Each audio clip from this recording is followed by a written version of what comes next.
Hey, everyone, and welcome. This is episode 293 of Milwaukee's Tailgate Brewers podcast, part of the MKE Tailgate Network. I am joined this week by Ryan and a special guest, a patron, actually, Ryan, you said. Spencer Michaelis joining us live on the podcast this week, filling in for Paul. Spencer, how are you doing?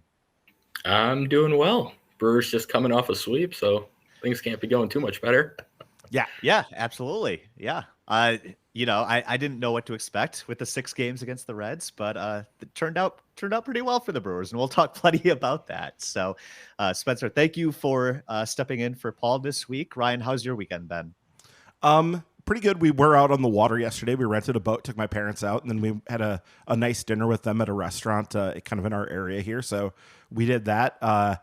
It was a long week. Those of you that follow me on Twitter know I was in Alabama for the opening of Fish Tour. Went down with some friends of mine, and so we caught the first couple shows of that with 12-hour drives on both ends of that. So that was definitely an experience to do.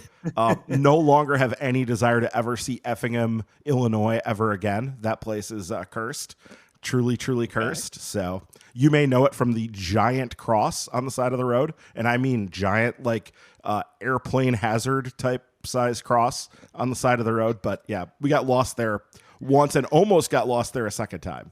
So, and that was with Google. So we have theories about that. But anyway, had a good time with that. And then it was right back here to get tickets for the on sale in the fall for Widespread Panic, which they decided to put on sale the day after I got back from Alabama. So that was great to stand out after just having driven all that way in line for 5 hours to get tickets. Well, actually, it was like 7 hours once it was all said and done, but got that all taken care of. So crossed off a number of big summer things from the list. So that was good. And I was on the road. I was driving during the second day of the draft, which is really like for this year, like this was the interesting part of the draft.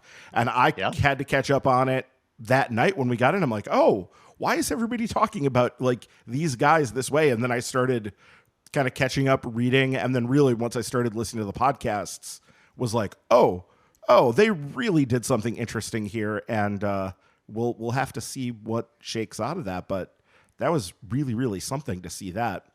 Before we get started, though, so Spencer, you have you have a background in coaching as well?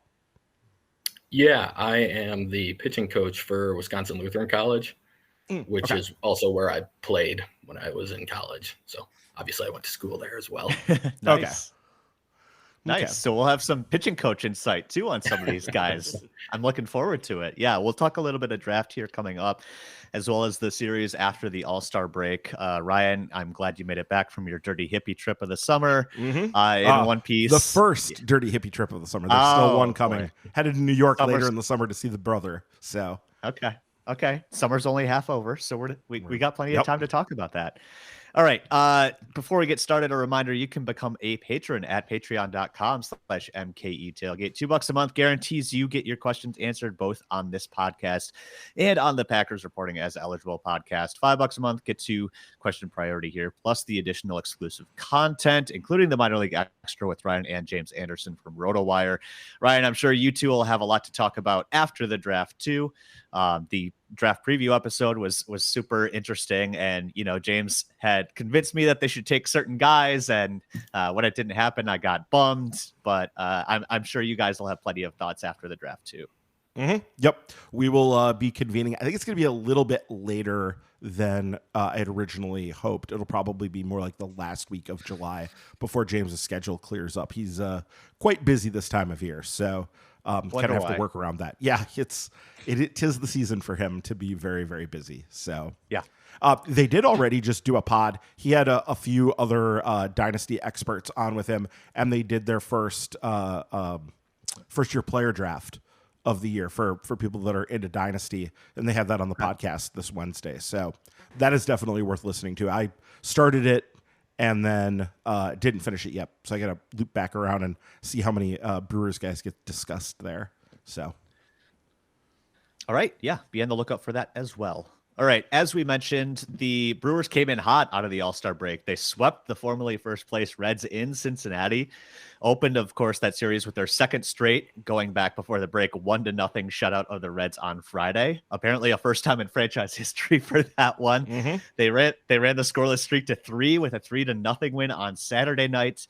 Almost a no-hitter there. And then they engineered a late inning comeback from 2 down to win 4-3 on Sunday. Corbin Burns, Freddie Peralta, both outstanding, which was nice to see. Christian Yelich and William Contreras, basically the entire offense all weekend. And the bullpen was, again, lights out. So, Spencer, I guess let's start with you. Out of those, what impressed you the most this series over the weekend? Yeah, I think it has to be the pitching. For me, specifically the bullpen, I mean, they were untouchable pretty much going back to even before the All-Star break, the game before. I think Peguero, Payamps, and Williams combined for 18 almost perfect innings over the course of those 4 games, with 18 strikeouts, I believe, and perfect innings almost. 1 walk from Peguero, I believe. And then, I mean, Burns, it'd be cool if he could pull a reverse of what he did in 2022 and have a great second half with a down for him first half. He looked fantastic in that game. He was using all parts of the strike zone, which is a big deal for him. He elevated the cutter a little bit more, and then he used the curveball off of that. So that's something I've been hoping he'd do for a long time, and we've started to see it the last few starts. But yeah, for me, it's just the pitching in general. It was awesome. Yeah, and Freddie, too, was also very good in his Saturday start. Really, probably his best start of the season, unless you go all the way back to that first start of the year where he was also very good. The most in command he looked. Guys were just really having a hell of a time squaring him up. And as James, you mentioned, that should have been a no-hitter. Well, you can never say because obviously as the pressure builds on a no-hitter, like guys start, locking in more and more and more and whatever. But in all reality there, like that, the only hit that the Reds had in that game came after the batter legitimately struck out on what should have been a called strike 3. So that really should have been, it's not quite the CC Sabathia, not a no-hitter because of a weird scoring decision, but it's, it goes into sort of that pile of various things. And, but yeah, the bullpen has just been absolutely remarkable. Aside from Peguero's, and I'm not going to get into it again, but Peguero's colossal brain collapse in the 7th inning on Saturday afternoon right before the All-Star break. Him, Payamps, and Williams have just been nails. They have been really, really good and just shutting people down. And they're quick innings. Like I was a little skeptical that Devin Williams was going to come back on Sunday afternoon, having pitched in 2 straight days, because the Brewers really don't use guys 3 straight days hardly at all at this point. Like relief pitchers just don't really go on 3 straight days. And it sure enough, they came back to him. And I think part of that was he had, I think it was an 8-pitch outing on Saturday night. So he must have told Counsell, hey, I'm good to go. Just go ahead and use me if we're in a save situation in the 9th. And sure enough, they did, because I was wondering if we were going to see Uribe there after they kind of passed on using Peguero and Payamps. You weren't sure that they were going to then, still turn to Williams in the 9th, but they did, and it worked out great. I think it was another under 10 pitch inning. It was pretty quick for him. So, I think it really is the pitching. The hitting is still just kind of barely scraping by, but having Yelich as hot as he is, we should mention that Christian Yelich is, just blazing hot. He hit another legitimate home run today, actual home run. He pulled it. You don't have to have like yesterday where he hit it to the opposite field. Front row Little League Park home run. Yeah, in that park. Great American Small Park, as Paul Sporer would call it. So, yeah. But yeah, it really is pretty interesting where they're at right now. I was not necessarily expecting that we would see this from this team this year over the last couple months, but here we are. Yeah, and that kind of takes us to our first Patreon question of the week. Comes from you're either a smart fella or a fart smella, who's asking immediately after Saturday's game, is the newfound strategy of never allowing opposing runs something the Brewers should keep doing? On that note, do you think this is this kind of great pitching is more or less sustainable to carry the team into the playoffs, or should adding to pitching be a priority at the deadline? So, Spencer, let's start with you, pitching extraordinaire that you are. This strategy seems pretty sound, but I guess how sustainable is it, and do they need to add some more at the deadline? Yeah, I'm definitely not going to complain if they continue to just not give up runs. I do think that it would be ideal if they could maybe add one more reliever that they feel sound about. The shuttle that they have usually done really well with, I wouldn't say it's been as successful this year. A lot of up and down guys who have just struggled when they've come up, and it's actually led to the back end of the pen, the good part of the pen, having to throw in more games than they should. I know there's at least a few games where Devin Williams had to come in and clean up a mess when the Brewers had a 4 or 5 run lead in the 8th inning, and he should never end up having to pitch in those games. I think, one guy I think we probably should have shouted out is Hobie Milner. Mm-hmm. He's gone 21 of 22 games scoreless. I think Adam McCalvey tweeted that, which I'm not entirely sure how he does it. He doesn't exactly have the stuff of a guy who would be doing that, but he just keeps getting the job done. And I think it would help to have one more lefty, probably at least available. Maybe Clayton Andrews is that guy. I do like his stuff a lot, but and Justin Wilson might be that guy too. I was just gonna say, yeah, he's getting closer, and now that they have the AAA Statcast metrics, his stuff looks like it's pretty decent. It looks like it should be able to play. I think they said he's not super close yet, but he might be that guy that helps solidify the pen too. Yeah, I think that the chances are good that they go out and add somebody, right, in terms of bullpen pitching, just because they always do. I don't think there's been a year they've been in contention since 2017 when they didn't, aside from 2020 when they didn't trade for anybody, because that was such a bizarre year and everything was so screwy. And I think they just, at that point, I think it was like they just wanted to keep in-house what was in-house and not potentially bring in some outside issue from somebody that, like a team was trying to get rid of a guy who wasn't on board with the COVID protocols or whatever. So that was a weird year, but every other year they've always added a reliever, at least one, usually multiple. So I would figure they probably would do that. But I think the priority clearly here is to get better on the hitting side, and that's what's going to need to happen. And we have questions about that, so I'll kind of hold off on that. But yeah, the priority here is really going to be they need to get better on the hitting side. Particularly, they need power bat somewhere. Hell, they probably need 2 of them. So this team just does not hit for the power that past iterations of Stearns and Arnold teams have hit for, and it has been a problem for them. It's been kind of a rough season where they have some issues scoring runs because of just not really having the power that they've had to carry them in the past. So I think that is going to be the number one priority they need to lock up. Yeah, for sure. Especially considering they still have one of the worst OPS pluses in the league, one of the worst WRC pluses in the league, especially in the National League. I know Effectively Wild talked about the Brewers a lot in a recent episode in terms of what's the worst offense to ever win a division, and would the Brewers be it? And the Brewers would be right up there if all continues. So like you mentioned, we got questions about that coming up. But first, I want to get to the draft before we get into other Brewers big league questions. So, of course, the draft took place Sunday through Tuesday last week over the All-Star break. Pretty fascinating group of players the Brewers got when you look at the overall group.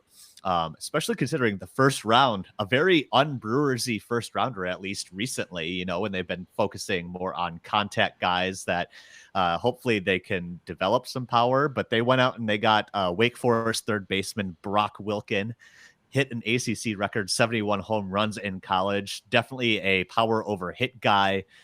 Considered a bit stiff defensively if you look at the scouting reports, but has an arm to play third base. So, Spencer, let's start with you, top of the draft. Is that a good first round pick for the Brewers? What do you think?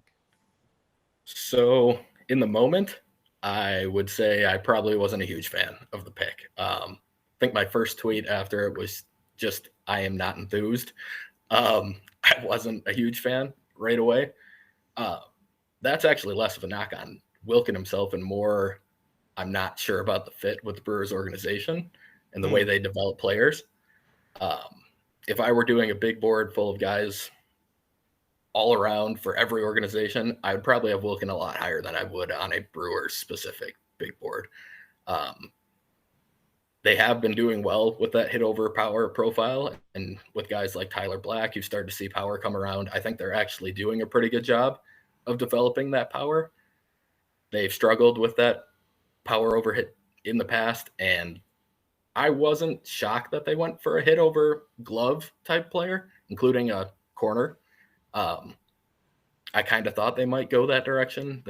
Eventually you do become too up the middle, and you can't only draft shortstops and center fielders. But I was just a little surprised that if they were going to go with a corner, I thought maybe Braden Taylor. My favorite was Chase Davis out of Arizona, so it hurt a lot to see the Cardinals end up taking him. But after seeing how everything else played out, I think there is a middle of the order type of bat in there for Wilkin, and I'm guessing he'll be a little underslot, and he helped them do what they did the rest of the draft. So once I saw everything play out, I'm a lot higher on the pick than I was in the moment. Yeah, without getting too much into that, because we are going to be talking about that shortly here. But yeah, my initial reaction was, oh, they took the power bat, and it immediately gave me a little bit of a queasy feeling, because I'm like, this is not a type that they have had success with in this era. Now, granted, they have not drafted a lot of guys who kind of fit this profile. And one of the guys that they have taken who is high up in the draft in this era is Joey Wiemer. And he reasonably fits this profile, except Wiemer's more athletic and obviously, an outfielder.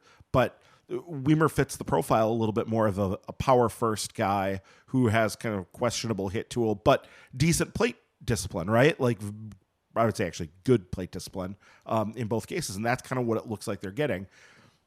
It's funny because this feels like Brock Wilkin feels like the kind of guy that they go out and trade for or sign on a discount in the free agent market, the way that they brought in Hunter Renfroe, the way they brought in Avisail Garcia. It feels like the kind of guy that they like, but they haven't gotten them as amateurs and developed them up. They've gone and gotten them sort of in the secondary tier of the trade market, or the third tier of the free agent market, something like that. They've gone after guys in that way. So it is definitely interesting to see them do this in this context at this time. And so, yeah, my initial reaction was kind of the same thing.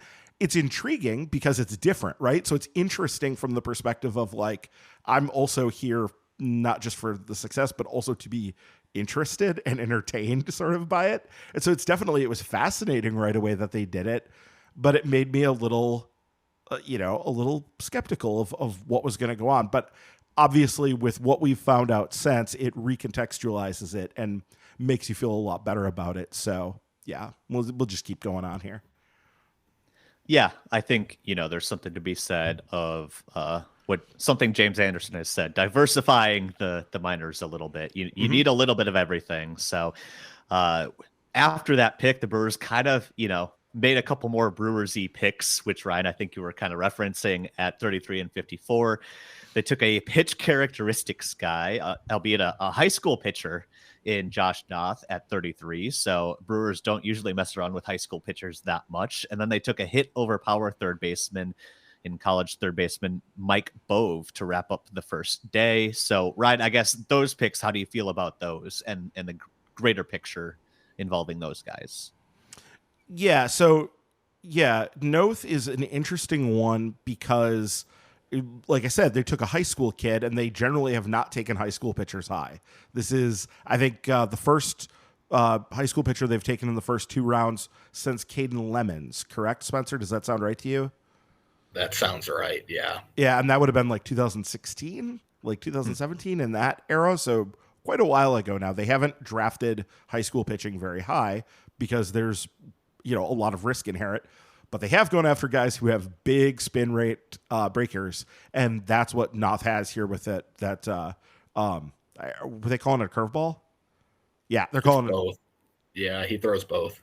Okay, but the power curveball is the one that has the 3,000 RPM. So Like that thing is just a heavy spin pitch.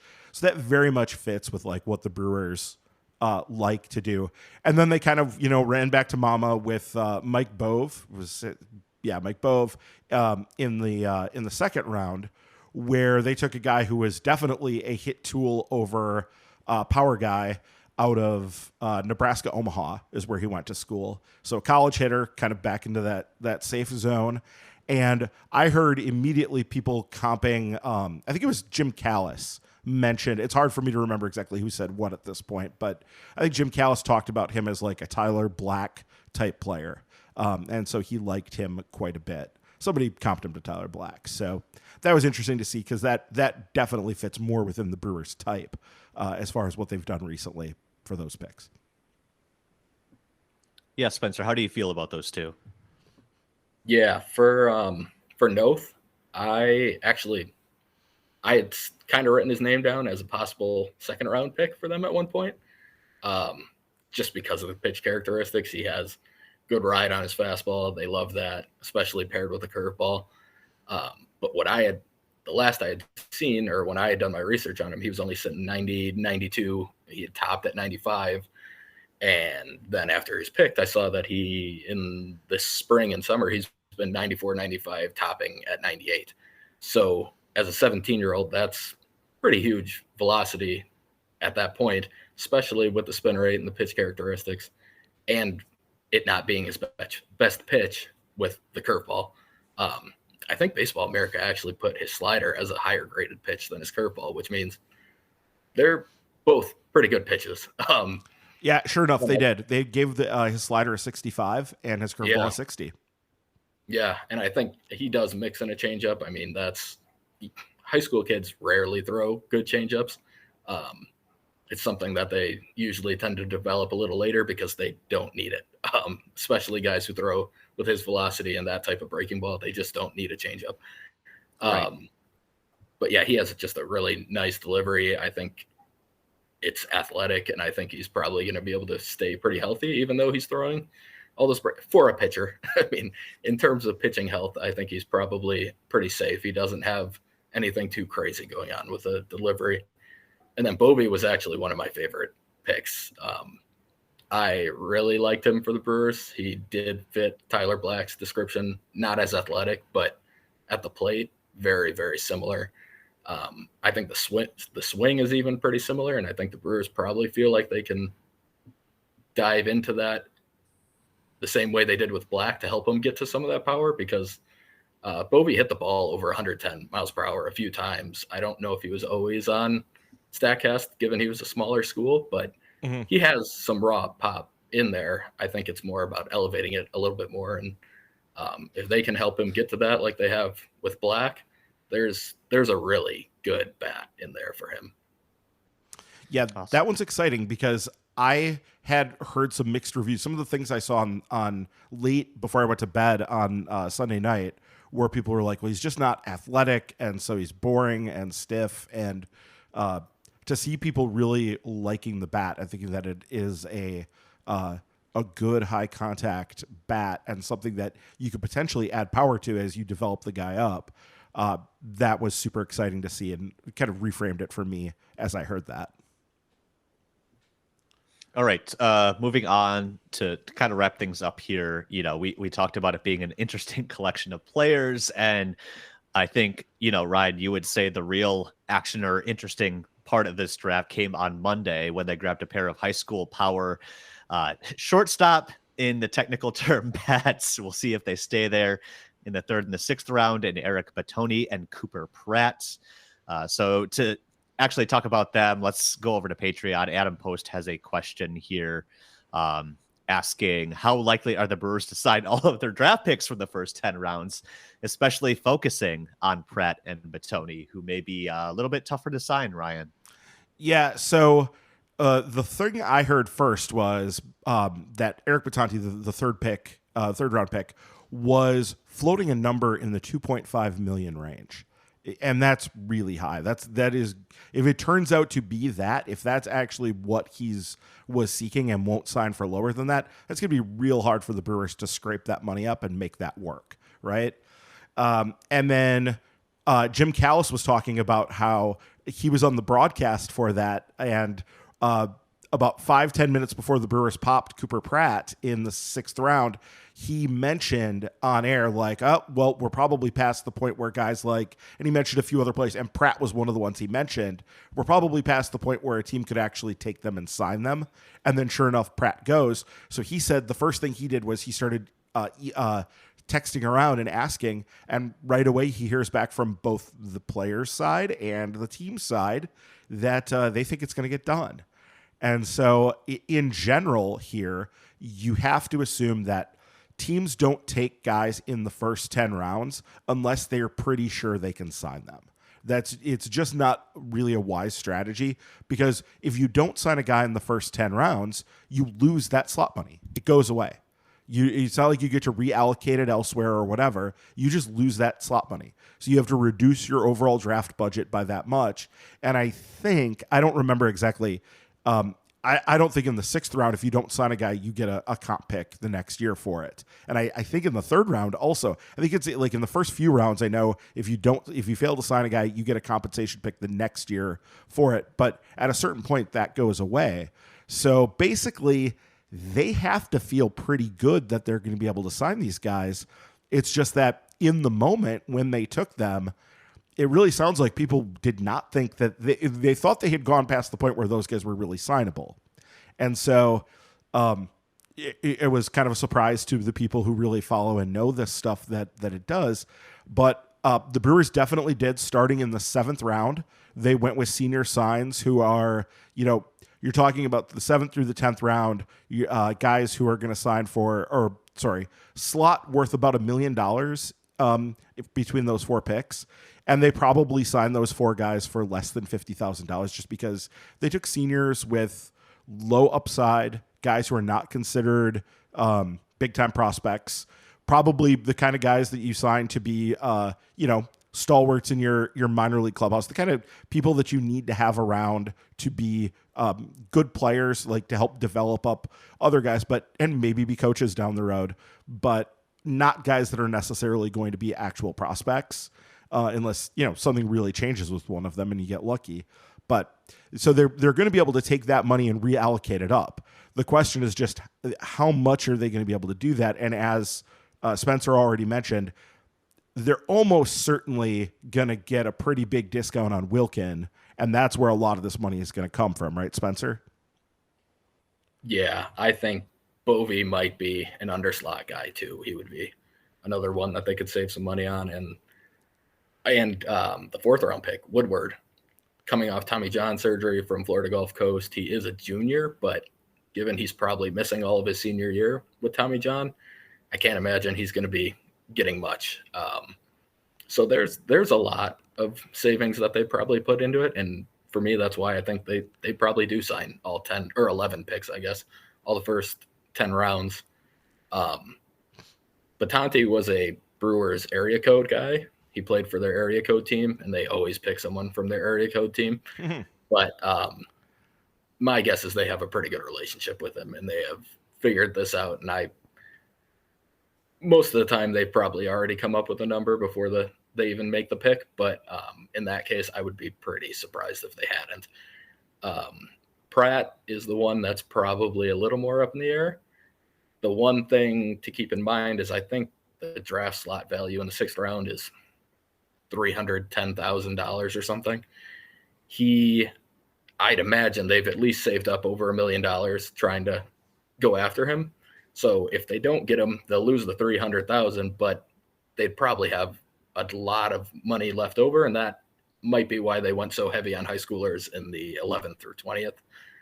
Just a little insurance that they could go after some of those guys, try and sign them if they can't get Pratt. But my guess would be all 11 end up signing.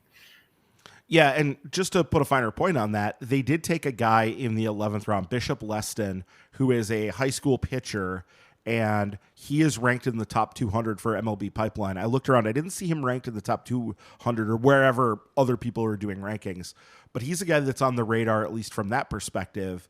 And so if they had a bunch of money left over, he could be a guy that they would say, okay, well, we're going to hand you a bunch of money above your signing bonus. And they've done this before. They've taken and signed guys. Was it Chad McClanahan in the 11th round 5-6 years ago? Got over $1 million to sign because they had managed to kind of move around money elsewhere. But he seems like a guy particularly that could be that. Guys, the talk that is around some of these guys, just to sort of understand, like, between Batanti and Cooper Pratt, I'm looking at their rankings here on 5 different services. I've got Pipeline, Keith Law, Fangraphs, ESPN, so Kylie McDaniel, and all the crew over at Baseball America.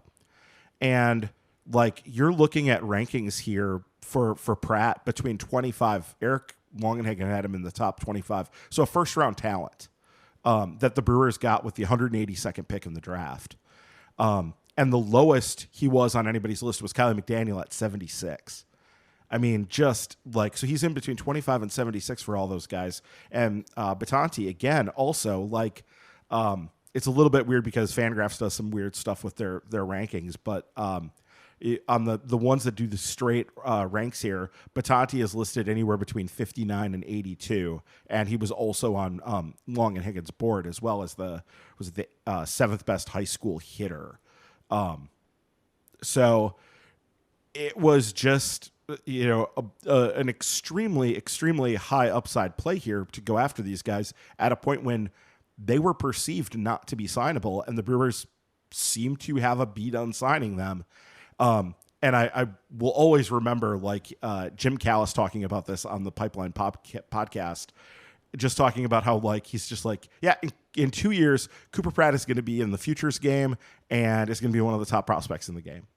And you just, like, flat said that like it was nothing. He's like, yeah, Cooper Pratt is going to be that guy. And I didn't think he was signable when the Brewers got him. And now it looks like he probably will sign. So, yeah, it's definitely exciting, and it's not the way that they have done drafting in the past. They've been pretty straightforward in how they've done this stuff, and to have moved around money as much as they did was kind of remarkable. I mean, it does look like they'll be getting a discount on Wilkin and Bovee, like you said, in the first and second rounds. But man, this is the kind of draft class, like, they somehow managed, with, having picks at 18, 33, and 54, they managed to get 5 guys who are legitimate top 100 type talents. And that's, pretty good business for them. Like, this is a tough thing that they pulled off. And I think it probably, as Spencer indicated, it probably does come down to relationships and having built something up with, especially Batanti, that they think that they can get him done. When the money that was being talked about for him was, pretty big at the time that he was drafted. Yeah, and I mean, that goes back to something, Ryan, you had mentioned a week or two before the draft too, right? Like, they had a kind of unique opportunity, or at least an opportunity that they haven't had in recent years, with those 3 picks in the first 2 rounds, that it was more the slot value more than the draft picks himself, right? So you're kind of seeing that with the Pratts and the other high-end guys that they took a chance on later, right? So it's kind of exciting to see that's the way that they went, and I look forward to seeing if they can get all these guys signed, and then I will learn how to properly pronounce their names, I promise. Same. All right, let's move back to the big league side. Speaking of exciting, so Price Rosen has a question here this week asking, if your game plan is run prevention, then I'm pretty okay with Blake Perkins being on the roster for late innings.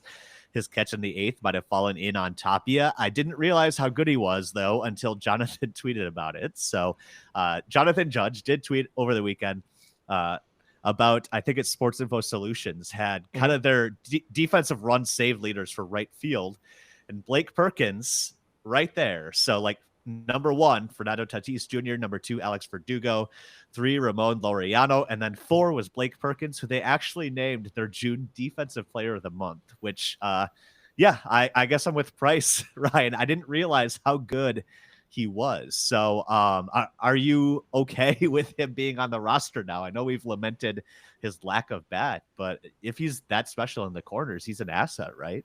Yeah, absolutely no problem with him being on the roster, especially, as a late inning defensive replacement, a guy that you kind of mix and match and put in depending on certain games, certain situations. That's fine. I don't like the idea of him being an everyday or a platoon everyday, most days outfielder, because the bat just is lacking enough, and I think you need more power out of that. But there's definitely space on this roster for a guy who has that kind of defensive acumen, and it probably is a big part of what played into why the Brewers sort of surprisingly gave him the big league deal, even though he was a minor league free agent in the offseason, locking him into a 40-man spot for the year. I think that speaks to that, why they were comfortable making that decision. And so it's not ideal. You'd like more bat out of your corner outfield. We are talking about maximizing the defense here. We're talking about building this team around run prevention. And so there's definitely a spot for him. It's just maybe a bit much at this point. Yeah, I guess, Spencer, how have you felt about Blake Perkins out there? Yeah, I mean, he can definitely play defense. He makes it look kind of easy, and in a lot of cases, that's why people don't notice good outfield defense. Right. Weimer can be the same way. He can make a catch where he doesn't have to dive. He just runs it down in the gap, and a lot of outfielders would have had to dive for it, and everyone would have freaked out that it was a great catch, but really it was the same catch. It was just he got a better jump, he took a better route, and he was faster. Perkins is in the 98th percentile for sprint speed, 96th percentile for outfielder jump, and 93rd for arm strength. So he does everything in the outfield. He's a very, very good defender. Ryan is right. You don't want to rely on his bat, and he probably should not be starting very often. I also don't think Raimel Tapia is anybody that we need to worry about getting in the lineup. So if I have to choose, I'm probably fine with throwing Perkins out there for the defense and hope he at least gets on base. And I mean, he might be able to steal a base or two if he doesn't slide off the base or get picked off. But no, he's a solid fourth outfielder, and he's somebody who could help a playoff team with that defense. And yeah, I mean, he's shown some signs with the bat, but it's definitely they would do well to upgrade the starting spot in the outfield. Right. All right.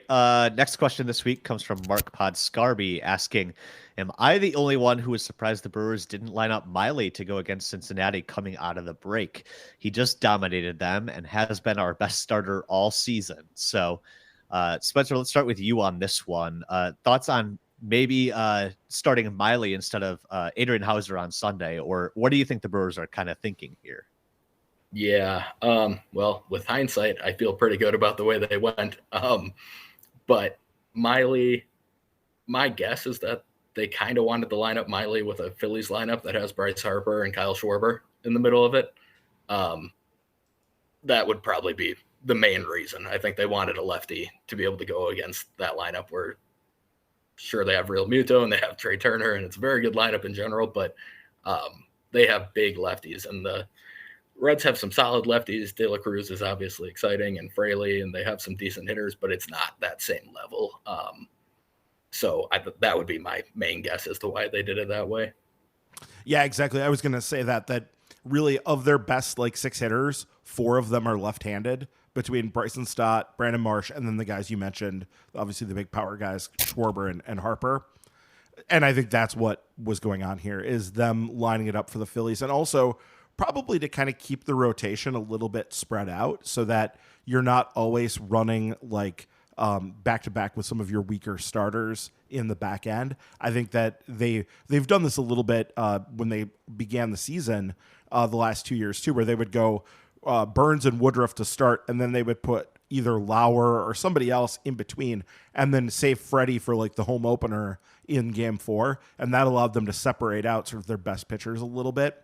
I think that might be a bit of what's going on here too, but I think mostly this was just like they're targeting the Phillies, and it could also be just like they maybe don't want to see Miley get overexposed against the Reds and see them over and over and over again, so that those hitters sort of start to figure him out and figure out what his limitations are. And, just the more times you see a pitcher, especially in a tight, condensed amount of time like this, the better looks you're probably going to get. And so keeping a little bit of unfamiliarity there is also probably a thing. But I think the number one thing here is definitely what Spencer pointed out. It's to avoid those big lefty power bats that to attack the big lefty power bats that the Phillies have, I should say. For sure. And I think looking down the road too, it might be easier to slide Woodruff into, say, the Hauser rotation spot than the others too. But of course, off days and everything like that too are going to kind of mess with that actual rotation order. So we'll see what happens when Woodruff gets back, but that could be a factor too down the line. All right. Bob Peterson asking here, I still don't understand why Keston Hiura is still in Nashville. He seems like a better alternative at DH and first base than Winker and Miller. It also seems unlikely Matt Arnold will be able to obtain a better alternative through the trade market if he wants to remain, quote, responsible. My question is, what gives? So I guess, Spencer, let's start with you. What gives? Why is Keston Hiura still in Nashville? There's a few reasons. I mean, personally, I do think I'm not a big Keston Hiura fan. I like the guy. I think there's a capable hitter in there somewhere. But I do think he's actually, he probably deserves a shot at this point in the season. The options are they've been so bad at first and DH. But the main reason they're doing it is because he is out of options and he's already cleared waivers once, which means he can't clear waivers again without being able to request his release. I don't think they're ready to give him that final test yet and say, this is your last shot in the organization. They're probably pretty close. I imagine that he will get that chance pretty soon. But Winker has a longer proven track record, and they are really going to give him as many shots as they can. It's even as little as it looks like he's going to figure things out. And I'm sure he's running out of time at this point too, but I think that's been the main reason. They trust the Winker track record longer. They know that when Keston comes up, it's his last chance, and I don't think they're ready to give him that last shot yet. So that's really it for me. I don't love watching Owen Miller at first base, but I don't think Keston Hiura is going to look much better at first base. I do think he would probably help the DH spot at this point in the season, but I don't think it's going to be the huge jolt that a lot of people might be expecting either. Yeah, so to actually take the question at face value first here, why isn't he already in the big leagues? It's because of two big things. One, he's been hurt and has had some injury issues here in the summer after getting off to a tremendous start. I think if he doesn't get hurt and get off and continues that hot start, I think he's already forced his way up here and he's already in the big leagues at this point. So I think that's part of it, was just like the way the timing of this worked. He got hurt at a time when the Brewers really probably could have used him, and so that delayed everything. And then when he did come back in June, he was very poor in June. It was a very limited sample size, but he only had a 694. That was his weakest month. July, he's doing better now. He's playing much better in July. He's now got an 871 OPS in the month of July. But I think between the injuries and that down period where he has 694, like I said, in June, that's kind of what kept him out of the lineup.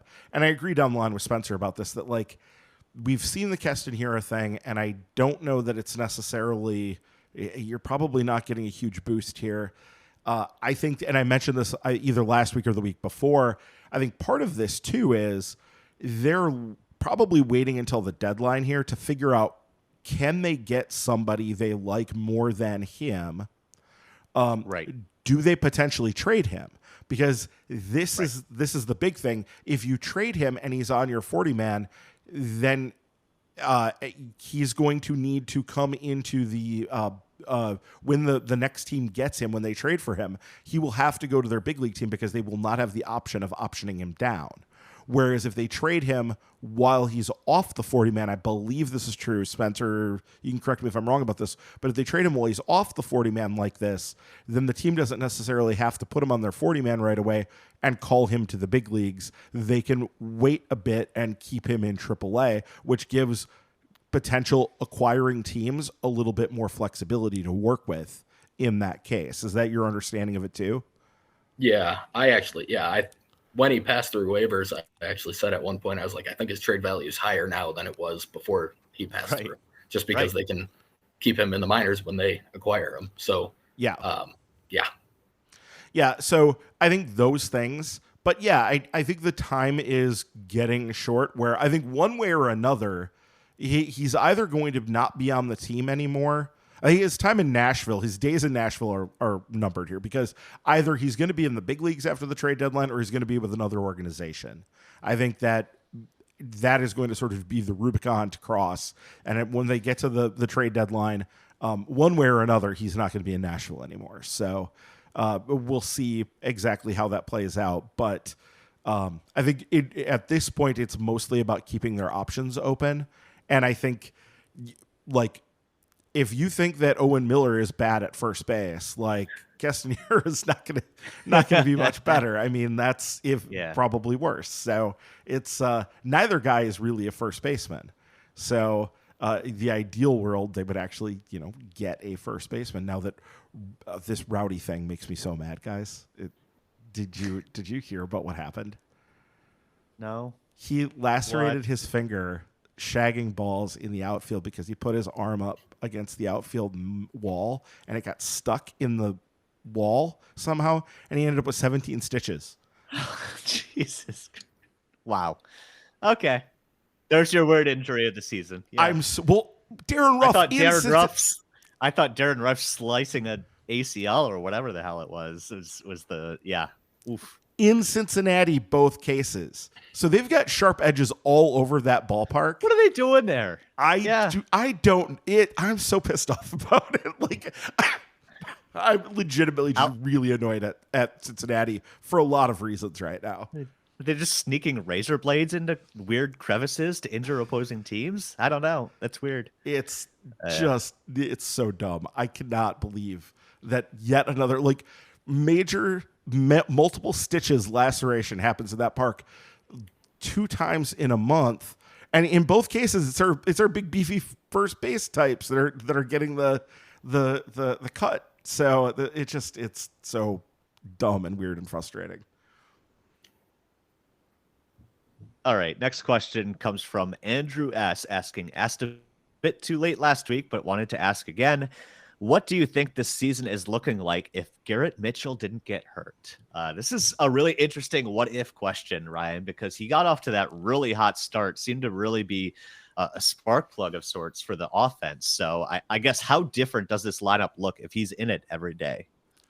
Yeah, I don't know, because I wasn't sold that Garrett Mitchell was as good as he was performing over the beginning of the season. Like, I was, one of the leading skeptics on that. And so I don't know. I figured he was going to regress quite a bit, but if you think about his defense in center field was objectively insanely great.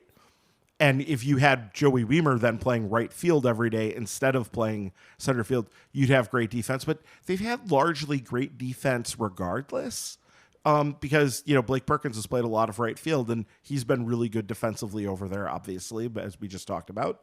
So I almost think it isn't necessarily a big difference. It might not be really any difference when you kind of shake it all out and add here, subtract there, and figure it out. But at least it would have felt a little bit better. And Garrett Mitchell certainly had upside and was showing upside. So maybe he was in the midst of a true breakout and was, showing he was going to be, like a 4-WAR player or something. Maybe that was going to happen. I'm just kind of skeptical to have assumed that was going to happen, if that makes sense. Yes, Spencer, how about you? Yeah, similar to Ryan, I am not a huge believer in Mitchell. He showed better in the majors than I expected him to, honestly, when he came up. He did perform a lot better from the jump than I thought he would. I guess if I'm answering the question, I think it may be a game or two different. That's probably as much as you're seeing. Like Ryan said, I guess the only difference is, do you think Mitchell's bat is going to be that much better than Perkins or Tapia or the guys who have been playing right field? because I don't think the defense changes much. And he might steal some more bases too, which could help a little bit. But my guess is at most you maybe a game. But he's a fun player to watch. So I think the fans probably would have enjoyed watching Mitchell a lot more than Perkins and Tapia and company. But I don't think it would have made a huge difference on the outcome of the season so far. Yeah, definitely more offensive upside with Mitchell, but what would it have actually been? Yeah, that's a much harder one to answer. Next question this week comes from Luke Croy's Suitcase.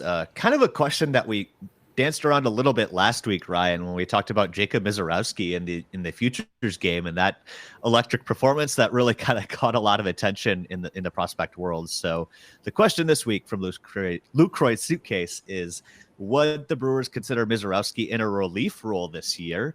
Are there fast risers who could have an impact by September? So, Ryan, we talked about maybe getting up before that arm explodes, but that seems a little bit aggressive to me, maybe. What do you think? Yeah, I think that is aggressive. I'm not going to completely rule out the possibility. The other thing that you have to consider in this case is if they do it, they're looking at if they're still planning to develop him as a starter, he's going to need basically all of next year as a starter. That means you're going to have to carry him on the 40-man through this winter and through next winter and basically have him be in the minors that whole time, and you're going to be burning at least one option. You may not burn an option this year. If you call him up, you're probably just leaving him there unless you have to run through him, and that could be kind of interesting. Like, you might have to burn an option on him. So if you burn an option on him this year and then you're planning on using an option next year, okay, now you're burning options and you're having to carry him on the 40, and they prize those 40-man spots a lot because that's how they shuffle through and make sure they have roster depth and how they survive years where they, have 51 players that get injured like this. So it makes roster juggling difficult. But if he is that good, and he certainly can look very, very good. I watched him last night during the rain delay. I tuned over and watched him pitch for Wisconsin. And his stuff is electric. It is just straight up electric. And if it comes down to it and they're really convinced that he can get big league hitters out at a really high rate and that he has the command to be able to do that, I'm not going to completely rule it out. I think it's very unlikely. I think Abner Uribe is like the version of this that you're going to see this year where it's like, okay, we're maybe going to take a shot on him and see if he can be electric and be the sort of surprise breakout bullpen piece, for them this year. I guess maybe the way kind of Josh Hader was in 2017. I think that's more likely. Abner Uribe, because he's already on the 40, because you've already begun that project, is more likely to be the big internal promotion that makes a difference down the stretch, especially in the bullpen. But I'm not going to say there's no chance. Just mostly not going to happen. Spencer, what are your thoughts on that? And how fast would you push Mizorowski up? Yeah, I do think if they wanted to, that he could get outs at the big league level in one inning stints.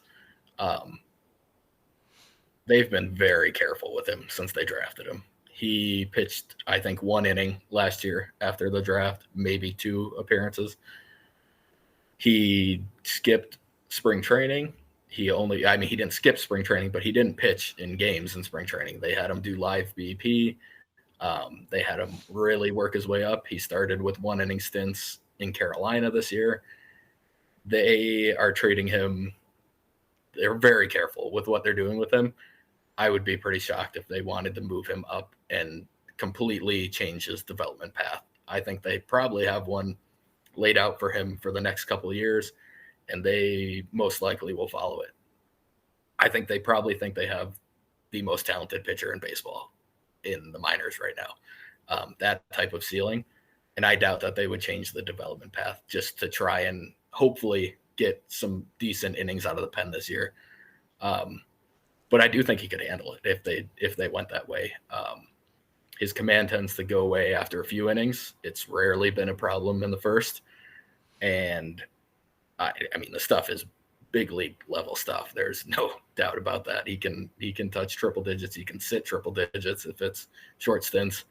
And but yeah, I would be pretty surprised. Similarly, I guess I can't completely rule it out because the stuff is good enough, but just the way they've been handling his development since he was drafted, I'd be surprised.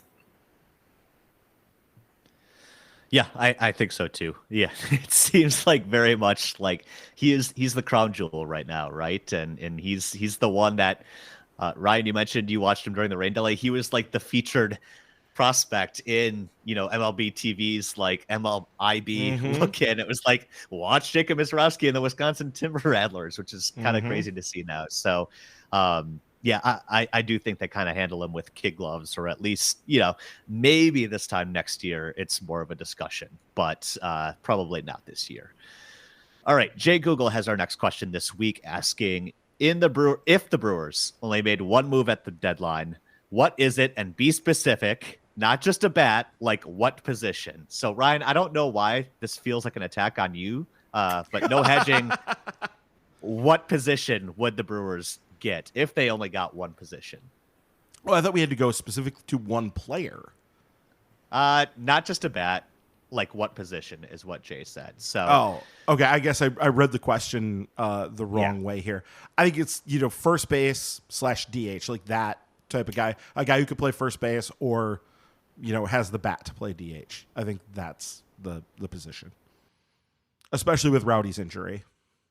Yeah, I agree. I would say maybe a corner infielder. I could see them going after a third baseman, but first and DH seems like the biggest need and the one that they'll probably be searching for the most. They'll have plenty of options because, effectively Wild again did the look at, the worst performing positions and what could be a look at the trade deadline. And the Brewers had like 4 positions in the bottom 5 of the league. So take your pick, I guess. Right. Mm-hmm. Do you want to name a specific name who I've been sitting here kind of dreaming on for the last couple days, even though it's stupid and will not happen? Shohei Ohtani? No, we're not that level of fantasy. Like, I'm not even going to entertain that because that's a little too perfect. I mean, I'd obviously be all about fill that. A lot of holes. Yeah. I mean, anyway. Would you give up Sal Frelick and Jacob Mizorowski to get Shohei Ohtani for 2 months? It'd be fun. I'm not even going to the Churio thing because no. Knowing the Angels would probably screw them up anyway. I don't know. But no, actually, the guy I was thinking of, and this is much harder because it's in the division, but the Cardinals are going to be selling. And Goldie? Yeah, Goldie. That AmFam Field zone. Yeah, because he is the AmFam Field destroyer. He does have 1 year left on his contract after this, and the Cardinals probably wouldn't mind clearing that $26 million for next year too much. And the Brewers could definitely use him. Now, what would it take? I feel like you could do that deal without... So if they weren't in the division and the Cardinals didn't want to worry about the PR aspect of it, I feel like you could do it without having to trade one of the top 5. The top 5 guys in the system, Mizorowski, Black, Churio, Frelick, and who am I forgetting? Oh, Caro. I feel like you could do it without trading one of those guys if you were in another division. But in this division, I feel like the Cardinals would probably demand, more to get him just for PR reasons. I don't know. He's old and expensive. Like, they can't be too picky. He's old and expensive, but he's a star, and he's a St. Louis. Yeah, he won the MVP last year. Yeah, right. Yeah, there's all of that, the soft factor stuff, and just trading him in the division just seems like it would be a bridge too far. But if you think about the kind of acquisition that could reframe everything, I think instantly. Fans get super excited. People that are like right now going, I just don't buy into this team. They're just not. You get Paul Goldschmidt in there instantly, like everybody is sitting up and taking notice, and it is very much a sort of like the reverse of the Hader thing last year, where the move itself is probably not actually quite as good as what the fan perception of it would be, but the fan perception would be off the charts. And I think it does obviously help the lineup a lot. That's part of why it's so fascinating to me. I've been sitting here thinking about it, but yeah, like that one specifically, the Goldschmidt thing is just, it won't happen, but you can't help but go, man, if it could happen, that would be a pretty fun one. And you shouldn't have to give up the very top prospects in the system to do it, but because it's the Cardinals, you probably would. I mean, I'm all here for it. I had that thought too when I saw that the Cardinals were going to be selling. I was like, Paul Goldschmidt, come on down. That it seems too perfect. But yeah, yes, it was probably your tweet that got me thinking about this. Actually, I mean, it's a shame because like the only viable first base DH options that would be any good on the market are like in the division. It's Goldschmidt, it's Carlos Santana, it's those guys that are going to be tougher to pry away. Well, but Santana shouldn't be too bad from the Pirates' perspective because he isn't Paul Goldschmidt, right? You're not right. This is not a guy who's become identified with, the franchise, and like there's an emotional attachment to him. I think he is obviously much more likely the kind of guy you could add, and actually maybe a likely sort of ad that they could get, assuming the Pirates just continue to fade out of it. But yeah, that Goldschmidt thing, it sits there, and I look at it and I go, that could really be fun. It definitely would be. We got a couple of weeks to make it happen yet. All right. Last Patreon question this week comes from My Only Lemonade, who is asking, assuming Woodruff makes it back by mid-August and returns to form, what does the Brewers' rotation look like down the stretch? So I guess, Spencer, let's go to you. How would you line them up once Woodruff is back?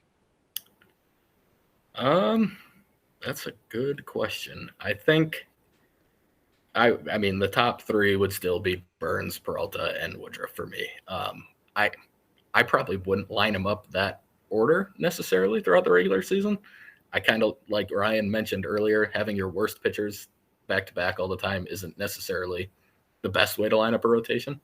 I think I would probably move Hauser to the bullpen, even though I don't think he's the worst starter of that group. I just think he would be the best reliever from that group. Miley would be in it, and assuming it's a 5-man, I think I trust Colin Ray more than Julio Teheran, but that's a toss-up. I mean, if they go 6-man, they might both stay in there. But yeah, I think Hauser going to the pen would still be the main thing that I would change once that happens, because I do think his stuff plays out of the pen more, and he's shown that he can be kind of a higher leverage reliever. It's a while ago now, but I think he has that experience and can pull from it and actually handle that. I suspect down the stretch, we're rarely going to see guys pitch on 4 days rest. I think we're going to see 5 days rest. Now, with off days, that often means you won't have to use a 6th starter. But I think when they don't have the off days, when it is going to mean guys going on, 4 days rest, I think they're largely going to push it to the 6th day. At least unless they get into a really tight race where they're trying to eke out every win, and then it's, they want to make sure that Burns and Woodruff and Peralta are pitching every 5th day, then I could see that. But I think if they have a little bit of wiggle room, they would prefer to keep it to 6 men. Just the same way that, like, they were careful about using Freddie last night. They only had him go the 6 innings, even though he could have gone probably another inning or started another inning.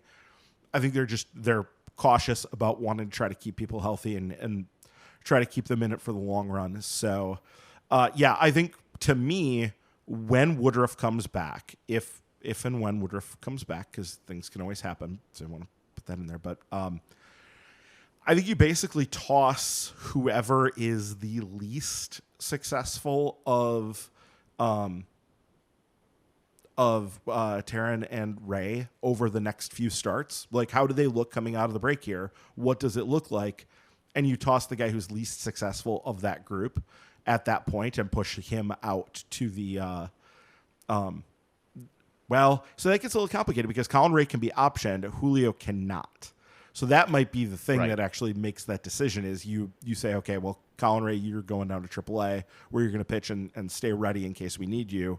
And then, See you in September. Yeah. Right. And then you stick with Julio in the rotation, and maybe Hauser then is your swing man where sometimes he's pitching out of the rotation, sometimes he's pitching out of the bullpen, depending on if you're going to use him as a sixth starter or not. Like, I could see that being the way to go too. So, I guess now I've thought about it, I do lean towards it's probably Ray that goes to AAA and Woodruff takes a spot on the roster, and then Hauser is pushed to more of a swing role. All right. One Twitter question before we go and wrap things up this week comes from @CodyCarlson21, saying the Brewers set a high water mark for the season. Well, they did they tied a high water mark at 9 games over 500 coming into Sunday. They won Sunday since Cody sent this. Another at the high water mark, 10 games over 500. So Cody's questions here. Number 1, how much longer can they keep winning with these recent lineups? And number 2, how long can they realistically use their big 3 bullpen arms this frequently? So, Spencer, we kind of talked about it at the top of the show. They pulled out all the stops in Cincinnati, just sort of similar to what they did in New York too a couple of weeks ago. But obviously, you can't do that all the time. So, I guess how would you operate with those 3 bullpen arms going forward, and how much longer can they keep winning with this type of offense? In terms of the offense, I don't know. The defense, the council said it yesterday or the day before. He said when they make lineup decisions, defense is weighing more than offense basically at this point.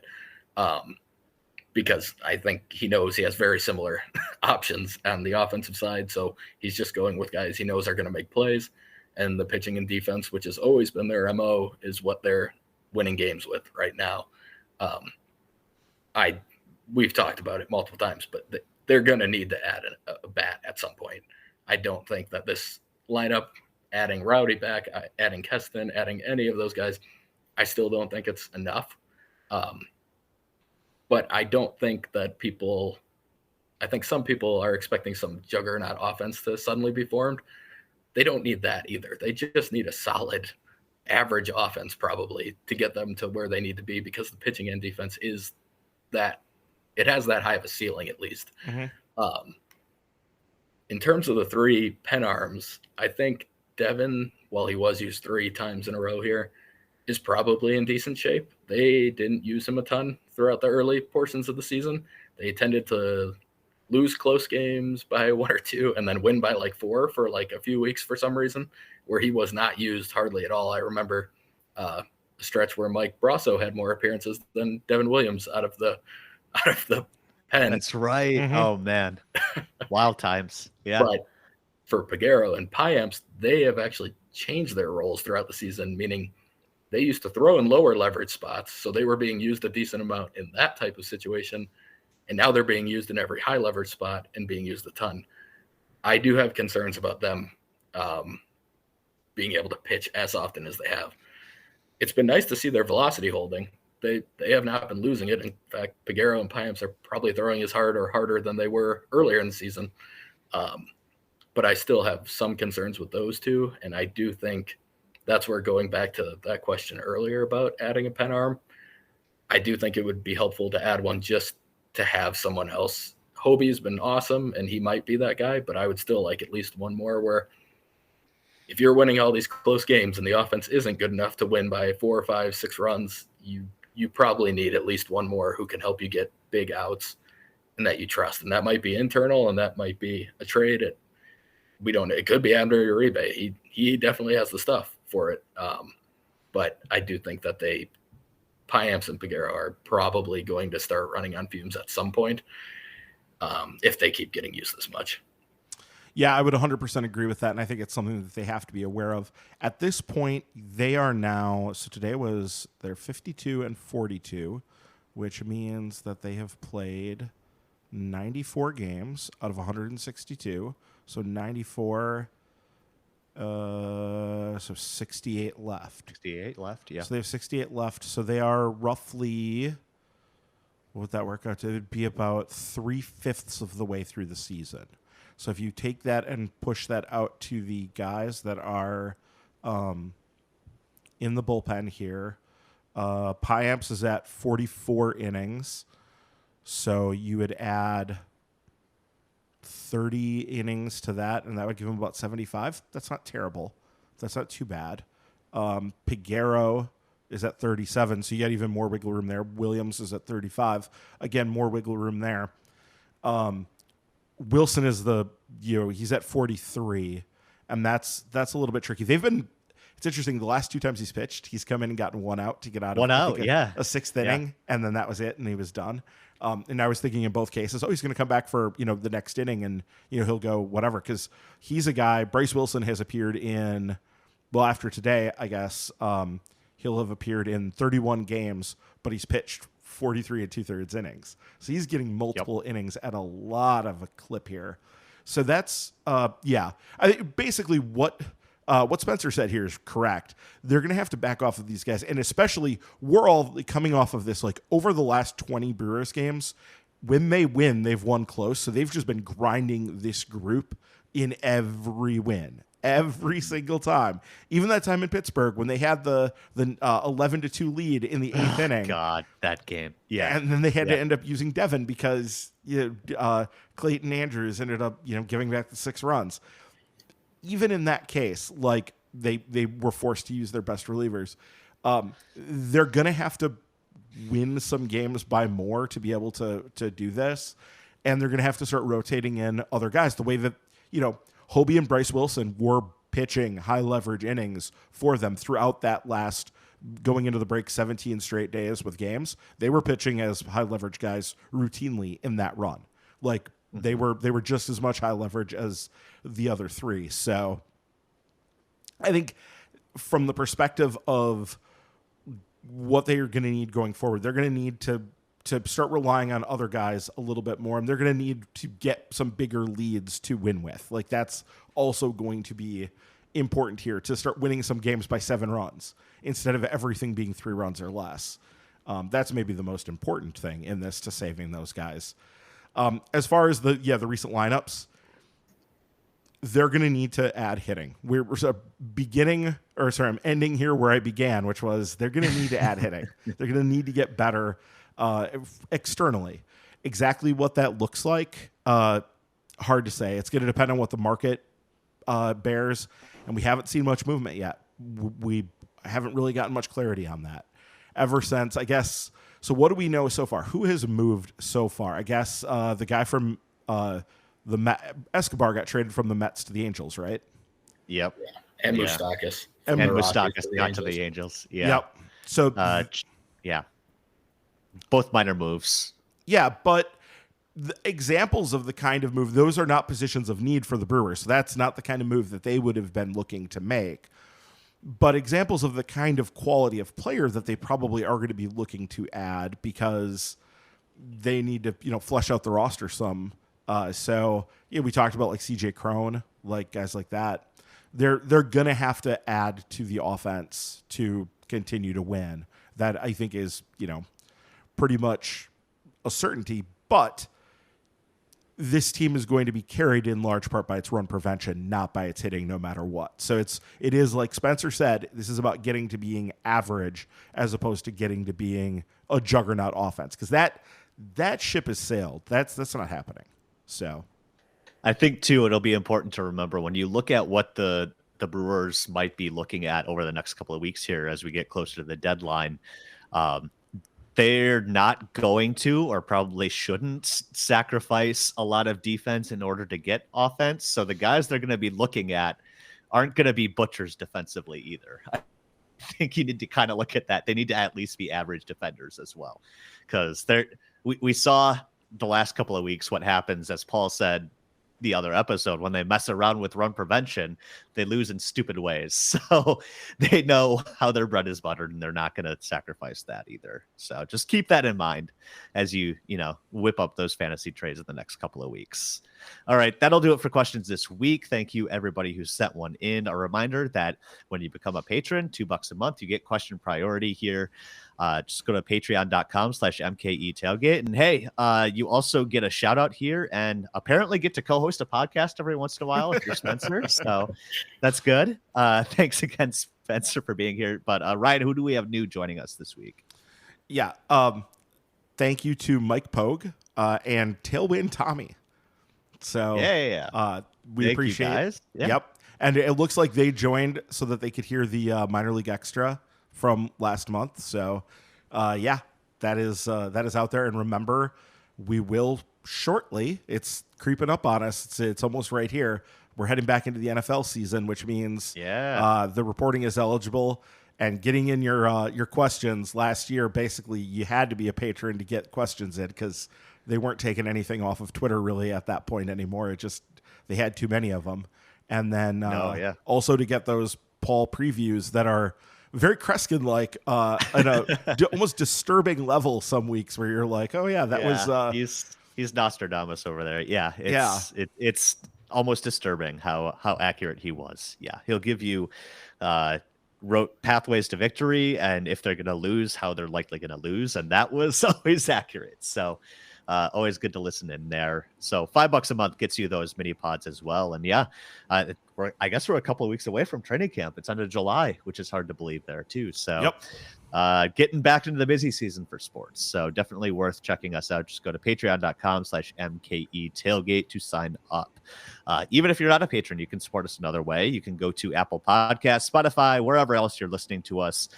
Hit the follow button, give us a 5-star review, tell your friends about us. That way, we get out there to more and more people and more people join us and can ask questions. And we're really kind of fueled by the questions that you guys ask every week. So that's what we're going for here. So please tell your friends about us. And you can also subscribe to us on YouTube. Go to youtube.com, search for @MKE Tailgate. That's the account there as well. So that'll do it for this week.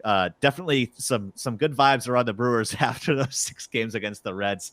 Didn't exactly go the way I thought they were going to go in a good way. So I'm happy to get that behind us. Only 3 more against the Reds this year, and they've already clinched the tiebreaker. So that's good news. Spencer, thank you again for taking a part of your Sunday afternoon to be here with us.